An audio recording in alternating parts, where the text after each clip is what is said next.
হে everyone, এটা ছিল আমাদের লাস্ট ডে দার্জিলিংয়ে।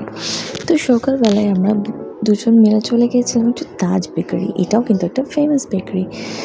তো ঘোড়া দেখে মনে হচ্ছিলো চড়েই নিই, কারণ আমার বোনও ছোটোবেলায় একা একা ঘোড়ায় চড়তো। যাই হোক, তারপরে আমরা এখান থেকে কিছু বেকারি জিনিসপত্র কেনাকাটি করলাম, খানিকক্ষণ ঘুরলাম। আজকে চলে যাওয়ার দিন, তাই মন খারাপ ছিল। তো এই অনেকগুলোকে দেখে বেশ ভালোই লাগছিলো। একদম ফাঁকা ফাঁকা ছিল, আর হঠাৎ করে জায়গাটা পুরো কুয়াশায় ঢেকে গেল। দেখো কী যে ওয়েদার এখানকার, আমি সত্যিই বুঝতে পারি না। পুরোপুরি কুয়াশায় ঢেকে গেছিলো হঠাৎই। তারপর ফিরে ম্যাগি দিয়ে ব্রেকফাস্ট করে আমরা আবার চলে গেছিলাম কোঙ্গায় লাঞ্চ করতে। তো কোঙ্গাতে কী কী খাওয়া দাওয়া করেছিলাম সে ভিডিও তো আমি আগেই দিয়েছিলাম, চলো তবুও দেখে নিই। কোঙ্গা কিন্তু একটা ছোট্ট রেস্টুরেন্ট, কিন্তু এখানকার খাবার দাবার ভীষণ অথেন্টিক, একদম অথেন্টিক টিবেটান স্টাইল।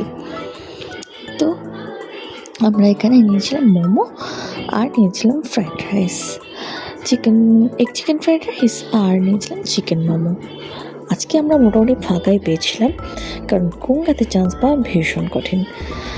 তো গরম গরম জুসি মোমো আমাদের পাতে চলে এসেছিল, আর সেটা লাল চাটনি দিয়ে আমরা খাচ্ছিলাম, দারুণ লাগছে। 3 দিন ধরে ভালো করে খাওয়া দাওয়া ঘোরাফেরা আরাম মতো করে আর আমরা চলে এসেছি এখন শিলিগুড়ির পথে। যাওয়ার পথে কিন্তু একটা দারুণ জায়গায় কফিও খেয়েছিলাম, আর তারপর বাসে ফিরে বাড়ি।